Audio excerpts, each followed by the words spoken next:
அல்லாஹ் கொடுத்த அமிர்தம். நீண்ட நாள் ஆயுட்காலத்துக்கு அல்லாஹ் வந்து நம்ம மனித குலத்தை காக்கிறதுக்காண்டி அனுப்பிச்ச ஒரு உணவு பொருள்ன்றாங்க கெஃபிர். உலகம் முழுக்க சர்க்கரை நோய் வராமல் தடுக்க, வந்தவர்கள் அளவு குறைக்க, இது நோக்கி ஒரு வேட்டையாடுற மாதிரி வச்சுக்கோங்க. அதுல இது பெரிய ரோல் பிளே பண்ணுது. பால் இருக்குல்ல, நம்ம பாலை உர ஊத்தி தயிர் ஆக்கும். உர ஊத்த தயிர் ஊத்தாம இந்த கெஃபிர் கிரெயின்ஸ் ஊத்திட்டோம்னா அது கெஃபிர் ஆயிரும். கெஃபிர் கிரெயின்ஸ்ன்றது வந்து தனியா வாங்கணுமா? நம்ம அமேசான்ல எல்லாம் இருக்கு. எனக்கு வந்து எப்படின்னா முத ஒரு பேஷண்ட் வந்து பெங்களூர்ல அவங்களுக்கு யூஎஸ்ல இருந்து ஒருத்தவங்க கொடுத்து அவங்க குழந்தை வந்து ஸ்பெஷல் சைல்டு, ஆட்டிசம் சைல்ட்ஸ். இங்க பாத்தீங்கன்னா கட்டு தான் ப்ராப்ளம். இதுல பாக்டீரியாவும் ஈஸ்டும் கலக்கிறோம். ஆறுன பால்ல தான் கலக்கணும். ஏன்னா அது உயிருள்ள மைக்ரோ ஆர்கானிசம். சூடு பால்ல கலந்தா செத்து போயிடும். இன்னும் நல்ல விஷயம்னா கெஃபிர் வந்து வளர்ந்துகிட்டே வரும். எனக்கு முத ஒரு பேஷண்ட் வந்து ஒரு ஸ்பூன் கொடுத்தாங்க. அவங்க குழந்தைக்கு வந்துட்டு ஆட்டிசம் இருந்தது. பயங்கரமான கேஸ் ஸ்மெல் இருக்கும். கட்டு ஒழுங்கா இல்லாதனால ரொம்ப ஹைப்பரா இருப்பாங்க. யோசிச்சு பாருங்களேன், ரெகுலரா தயிர், பழைய சாதம், இந்த இட்லி, இந்த மாதிரி ப்ரீபயோட்டிக் ப்ரோபயோட்டிக் உள்ள உணவு சாப்பிட்ட குழந்தைங்களுக்கு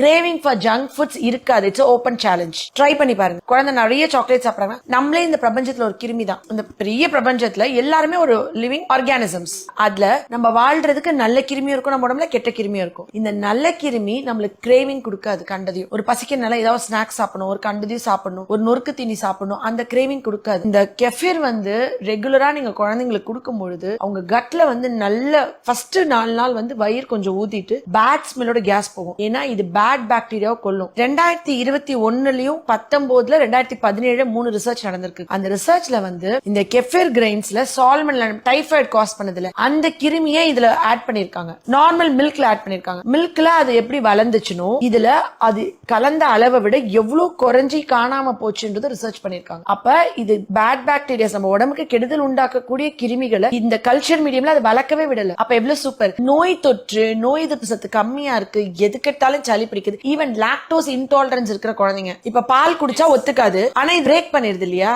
இது வந்து பிரேக் பண்ணிடுறதுனால தயிரா மாறுறது. கெஃபிர் வந்து அந்த பாலை வந்து பிரேக் பண்ணி தான் தயிரா மாறுது. அதே மாதிரி தான் கெஃபிர் கிரெயின்ஸும் பிரேக் பண்ணுது.